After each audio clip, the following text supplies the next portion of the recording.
En este video lo que vamos a aprender a hacer es a diseñar un compresor centrífugo. Como podemos ver al lado derecho tenemos un diagrama de flujo que nos muestra cómo diseñar un compresor centrífugo. Entonces aquí tenemos el problema con los datos que nos brinda el ejercicio. Inicialmente lo que siempre tenemos que buscar es la composición del gas. Posteriormente, como podemos observar hacia el lado derecho, nos dice de que se deben de tener los datos iniciales de flujo volumétrico del gas, factores de compresibilidad, propiedades de la mezcla, los calores específicos, la eficiencia politrópica y empezamos, ¿no? En primer lugar vamos a determinar el volumen específico. Aquí en el lado izquierdo lo único que he realizado es colocar los datos de campo y las he transformado de acuerdo al interés que yo tengo en diferentes unidades. La única observación es que se ha sumado la presión atmosférica del lugar, por eso hemos convertido PSI en psias. Según la altura que nos ha dado, se ha determinado la presión del lugar y se la ha sumado tanto la presión 1 como la presión 2 para obtener en presión absoluta. Entonces, como primer paso, aquí en el diagrama de flujo podemos ver de que nos pide determinar el volumen específico. Lo que se ha realizado ha sido colocar la composición del gas que ya teníamos. Siempre vamos a trabajar con los porcentajes molares y bueno, se determina el peso molecular de cada uno. Se determina el aporte de cada compuesto multiplicando el porcentaje molar por el peso molecular, dividido entre 100 o por la fracción, y se ha procedido a determinar la densidad. Para determinar la densidad se ha utilizado esta ecuación en donde Z, por eso nos decía aquí de que tenemos que tener los factores de compresibilidad. Z es el factor de compresibilidad promedio tomado entre el factor de compresibilidad de succión y de descarga, que más adelante vamos a ver cómo se determina. Entonces con esta formulita se ha determinado la densidad, ¿ya? Y el volumen específico es la inversa de la densidad. Se llega a ser 1 dividido entre la densidad. Después lo único que se realiza es hacer una sumatoria y se determina la densidad de la mezcla, la densidad, el volumen específico de la mezcla y el peso molecular de la mezcla, que serían estos tres datos que son de interés y que los vamos a tener para más adelante. Entonces ya habríamos cumplido con el primer paso. El segundo paso nos dice el estimado del flujo volumétrico de entrada, y eso es lo que hemos hecho en el paso número 2, el flujo volumétrico en la entrada o la capacidad de flujo efectivo. ¿Ya? Para eso, bueno, primero se determina la presión, como les decía, para tener todas las presiones en presión absoluta, y existe una fórmula que es esta para determinar el ACFM. ¿En qué unidades nos da? En pies cúbicos minuto, para lo cual necesitamos tener como dato PB y PS, que son presiones. PB significa presión base, PS presión de succión, TS temperatura de succión y TB temperatura base, ZS el factor de compresibilidad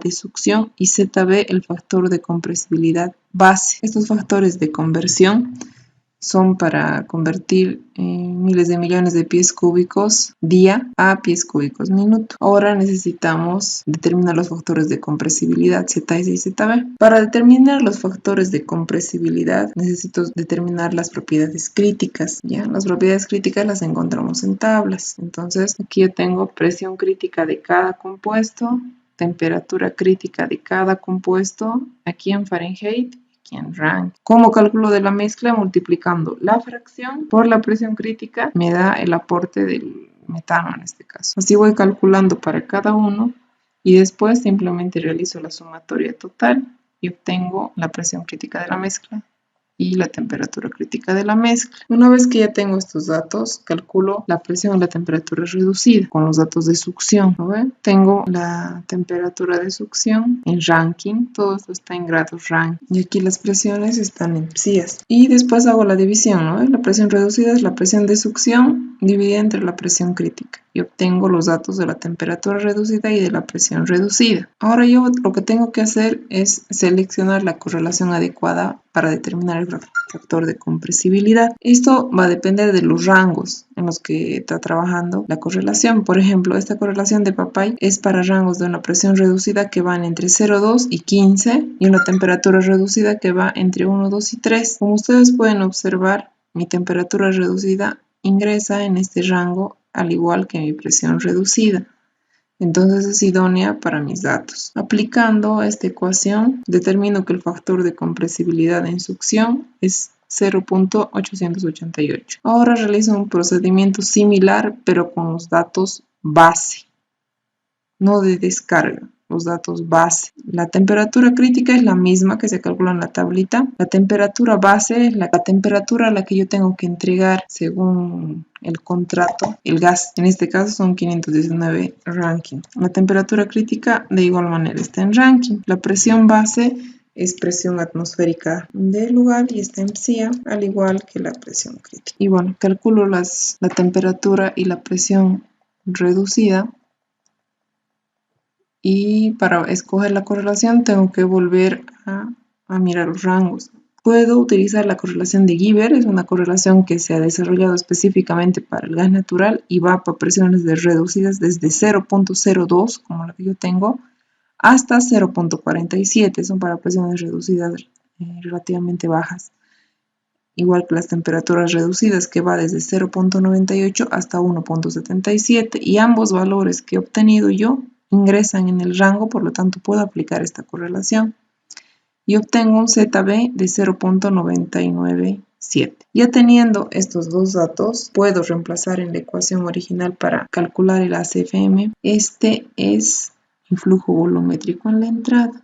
Entonces yo ya habría completado mi segundo paso. Si observamos a la derecha, nos pide que el siguiente paso sea calcular el flujo másico.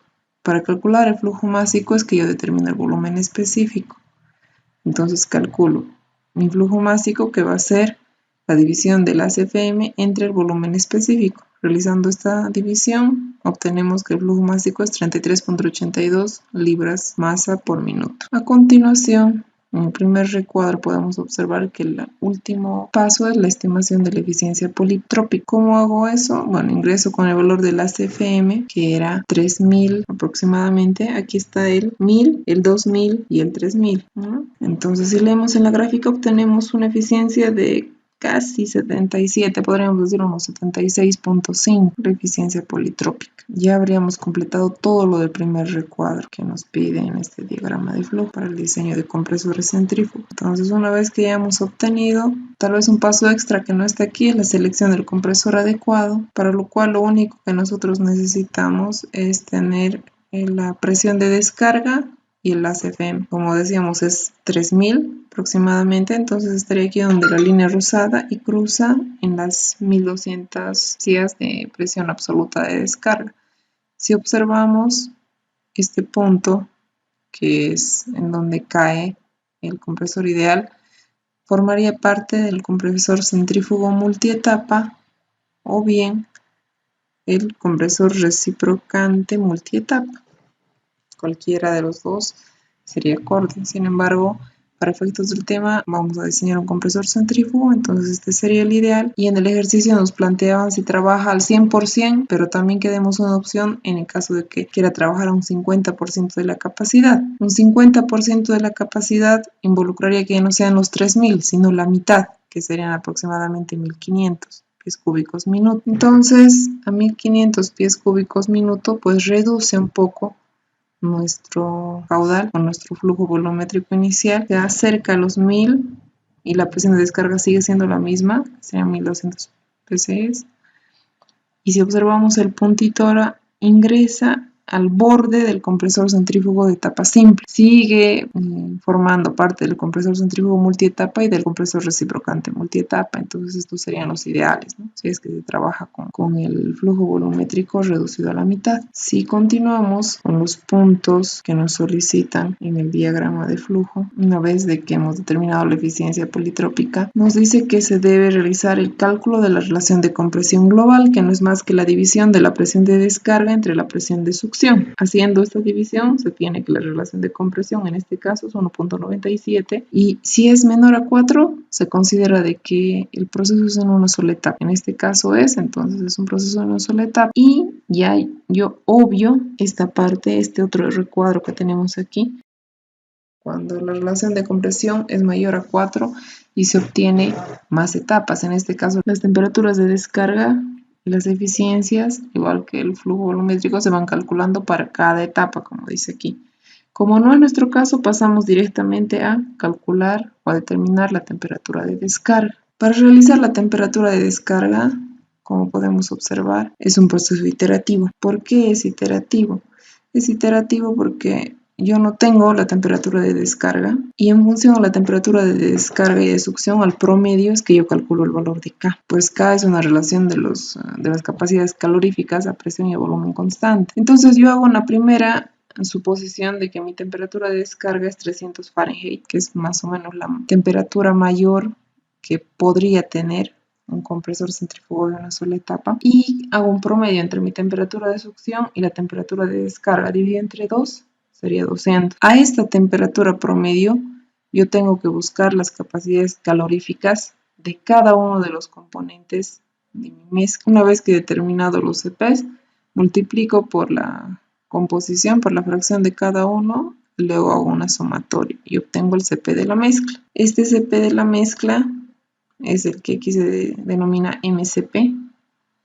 Lo reemplazo en la fórmula y obtengo un nuevo valor de K. Ahora con este nuevo valor de K, en la ecuación original con la que se mostró al inicio, calculo la nueva temperatura de descarga. Tengo el valor de la temperatura de succión, que eran los 100 grados Fahrenheit. Tengo la razón de compresión y he calculado el valor de K. Obtengo una nueva temperatura de descarga, que ya no van a ser los 300 que había supuesto originalmente, sino va a ser 175 Fahrenheit. Ahora voy a determinar el error. El error de la división entre el valor que yo he calculado en Rankine menos el valor que yo he supuesto, que eran los 300, entre el valor que he calculado por 100, tomado en valor absoluto, es 19.5, que es un error muy grande. Yo no acepto un error mayor al 0.5% para decir de que ya la iteración ha terminado. Entonces comienzo otra vez. Ahora mi temperatura de descarga es los 175 Fahrenheit, ¿no?, que he determinado, o 635 Rankine. Saco mi temperatura promedio, que sería 137, y ahora busco los CPs a esta nueva temperatura. Vuelvo a calcular, a multiplicar por la composición, saco la sumatoria y este sería el CP de mi mezcla, a los 137 Fahrenheit. Vuelvo a calcular el valor de K y obtengo 1.315, con lo cual vuelvo a calcular mi temperatura de descarga, que llegaría a ser 199.329 Fahrenheit, y vuelvo a calcular el valor. En este caso del error ha disminuido, ¿no? Es 3.56, pero sigue siendo mayor a 0.5, así que hago una nueva iteración. Nuevamente empiezo con esa temperatura de descarga, saco el promedio con la temperatura de succión y a esta nueva temperatura vuelvo a buscar los CPs de cada uno, hago la multiplicación por la composición, sumo y calculo un nuevo CP de la mezcla. Con este nuevo CP nuevamente calculo el valor de K, que es 1.313, vuelvo a calcular la temperatura de descarga y veo que es 198.298 Fahrenheit. Si calculo ahora el error, es 0.06. Ahora sí es un error aceptable. Entonces puedo hacer mi tablita resumen en donde pueden ver los resultados de las 3 iteraciones con mis temperaturas de descarga, empezando por la supuesta, la promedio, la capacidad calorífica de la mezcla, los valores de K, las temperaturas de descarga en Rankine y en Fahrenheit y los errores obtenidos en cada iteración. Entonces llegamos a que nuestra temperatura de descarga es 198.298 Fahrenheit. Como es menor a 350, pues entonces concluimos de que sí es un proceso en una sola etapa. Pues una temperatura mayor hubiera supuesto o hubiera requerido que nosotros aumentemos o incrementemos las etapas. Si observamos en el diagrama de flujo, lo que sigue ya son los cálculos más a detalle en función a las temperaturas de descarga y todos los datos que hemos ido obteniendo, que estarían relacionados a calcular la altura politrópica, la potencia del gas, la velocidad de giro, las pérdidas mecánicas y la potencia de freno. En primer lugar se calcula la altura politrópica, por lo cual necesitamos estos datos de temperatura de succión que tenemos, la presión de succión y de descarga que también lo tenemos, la constante en función a las unidades que sean compatibles con el sistema inglés, el peso molecular del fluido que también se lo tiene, el coeficiente politrópico que lo tenemos en función que está en función de K, y ZAB, que es la relación entre el coeficiente de compresibilidad en succión y en descarga, como podemos ver aquí. Nosotros habíamos obtenido el factor de compresibilidad en succión y base, pero no el de descarga. Entonces va a ser necesario determinar el factor de compresibilidad en descarga, que sigue el mismo proceso que habíamos realizado para los factores de compresibilidad en la parte superior, y se obtiene, igual se aplica la correlación de Papay porque aplica para estos rangos de presión y temperatura reducida, y se obtiene un Z de descarga de 0.809. Entonces ahora para calcular el ZB, calculamos el promedio, el Z de succión más de descarga entre 2, y obtenemos un Z de 0.849. Este es el Z que se ha utilizado arriba para calcular la densidad, pues es el promedio entre toma en cuenta las temperaturas de succión y de descarga, que es a la que está trabajando los gases. Ya reemplazando en la ecuación de la altura politrópica tenemos el valor de las constantes según nuestras unidades, y aquí están los valores de la temperatura de succión en Rankine, ZB que es adimensional, de R en BTU libra mol grado Rankine, el peso de la mezcla, la presión de descarga, la presión de succión y el coeficiente n-1 sobre n, que se puede relacionar con K si multiplicamos K-1 sobre K por la eficiencia politrópica. Entonces aquí tenemos ese dato, esa dimensional, y reemplazando todo en la altura politrópica, obtenemos un dato de 35.7711 BTU sobre libra masa, porque nosotros hemos aplicado constante de 1.99 BTU libra mol grado Rankine. Nos dice que la altura politrópica, en este caso, nos devuelve en BTU sobre libra masa.